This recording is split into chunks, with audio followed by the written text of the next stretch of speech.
All right, so imagine if you had a hydrogen fuel cell powering up the Tesla charging station. I just met Woody here. He's got the Tesla Model X, beautiful vehicle. And what I was talking to him about and Elon and others is we're going to need a lot more electricity to power the electrical vehicles and the transportation system. What if we had hydrogen fuel cells here that take water and extract the hydrogen and oxygen out of them, providing perpetual driving power off grid? So that's what I'm talking about. This is the Truthmobile as it is right now. I've ordered the Tesla Cybertruck. Cost me $100 to pre-order it. So you can call me anytime. And that's Robert over there in the blue Tesla Model 3. I meet fascinating people throughout my day, and I've got friends all over this world. It's a real pleasure to be able to do this. All right, so I want to get some of that off of there.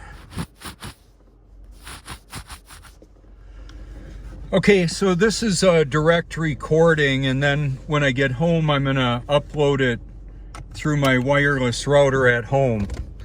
So I'm not gonna be on the camera. I'm not shy, that's for sure. It just works out well to do it like this. So with all the electricity that we use to operate our society, what a benefit it would be to harvest the hydrogen and oxygen from the water. It's a fuel, and then to send it through a hydrogen fuel cell, turning that energy into water or into electricity. And that's how it works. I've got evidence of it on my channel that works out. I've got a friend who operates his household on a 5 kilowatt generator, hydrogen fuel cell generator that uses approximately 2 liters of water per month to operate his household.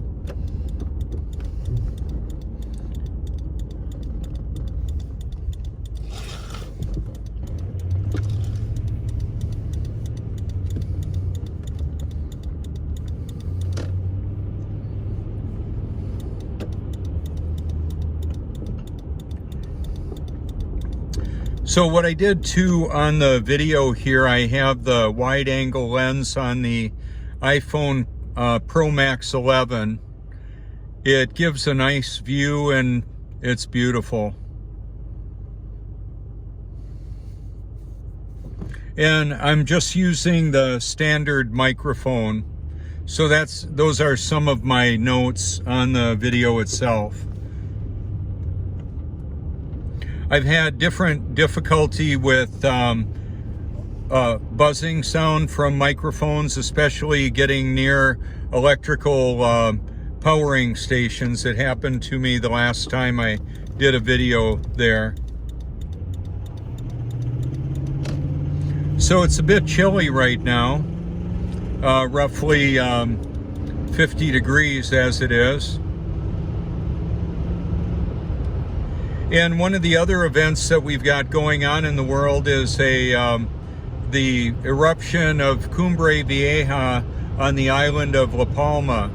And so I've been keeping an eye on that because I live about 3 miles from the ocean and about 20 feet above sea level, which means that if there would be a large tsunami coming from there, or quite possibly a blast wave generator, that the technology exists to cause that to happen.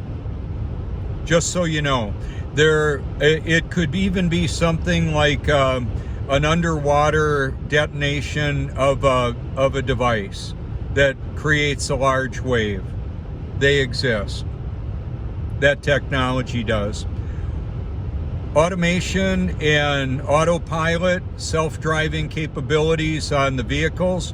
Imagine, if you will, a Tesla with, I believe, 9 cameras It has 9 views seamlessly now of the road, the roadway, the vehicles, and technology that is far superior to a human being.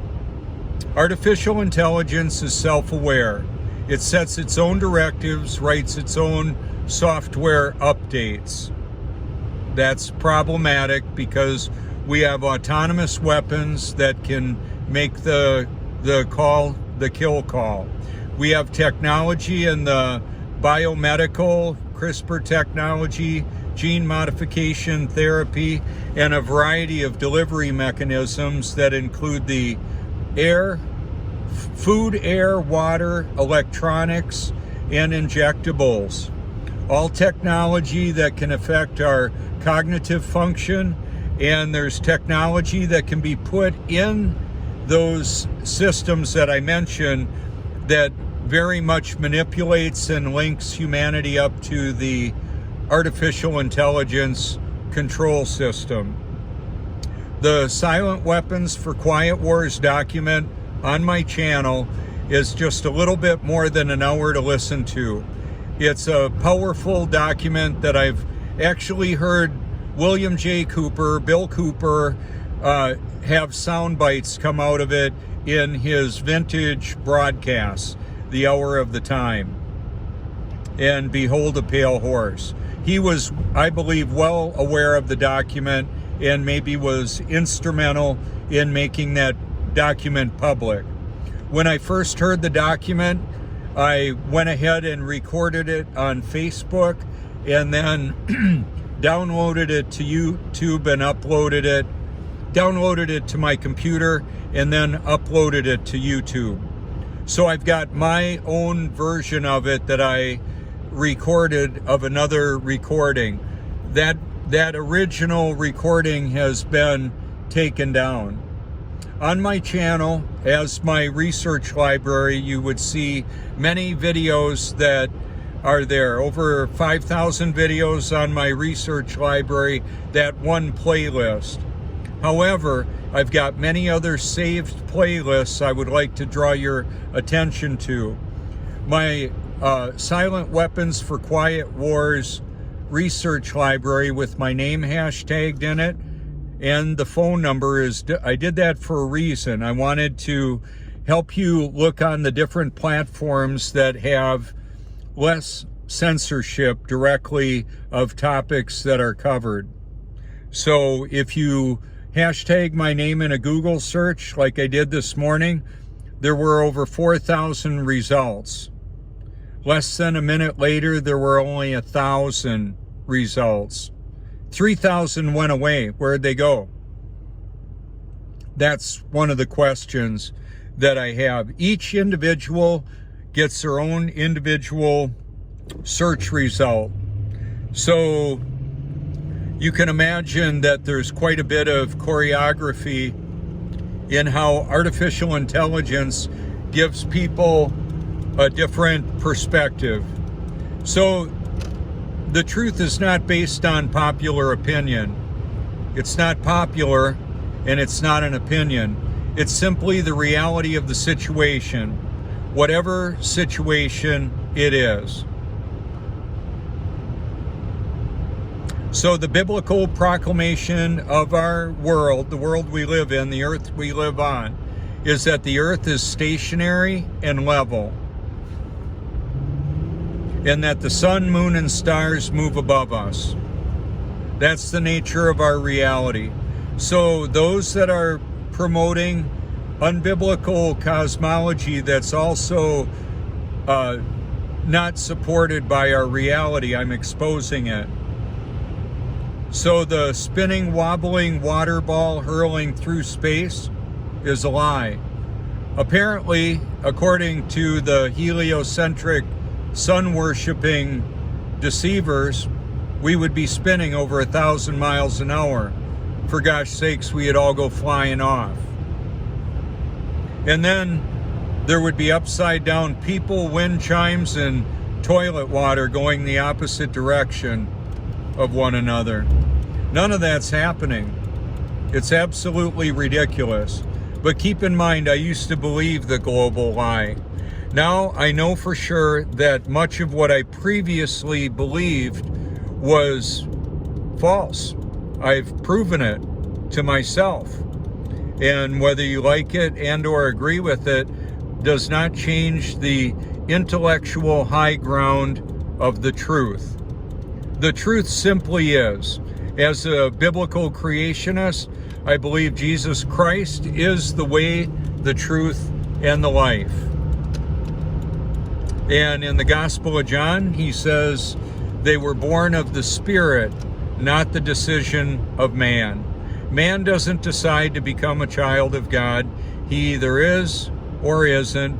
And it's only by God's grace that anybody can love and believe the truth, let alone find it.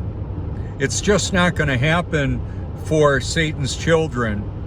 So one of the questions that is a tough one to look at, I believe it's a reality though, how deceived can a person be and still love the truth? That's a big one to look into. Now, I've satisfied the fact to myself that I thought I was born again in 1982 until I actually was in 2014. He radically changed me. He gave me a passion, purpose, an eternal perspective, and the power to do what I previously could not do, and then the pleasure to enjoy it all, even though it's very unpopular.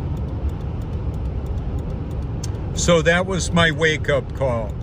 The reason why I struggled with the flesh so much is that's all I had. And I didn't know that until I was born of the Spirit. And yes, that was a raccoon that ran in front of us. I'm so glad he got to the other side.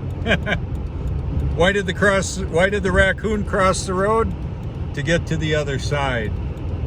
Yeah, we don't have upside down raccoons. Maybe they're hanging on a limb upside down. I don't know. Could be. So the wind moves, the water moves. One of the powerful proofs is the nature of our reality. Glassy water that fills its container becomes, when it's undisturbed, it's flat and level. There would never ever be level anywhere on a spinning, wobbling water ball hurling through space. And I put it out there like that because it's true. Now, I'm not aware, I've alienated many people from my life for questioning their salvation when their so-called spiritual discernment is telling them that we live on a globe. And I'm saying I know that's not accurate.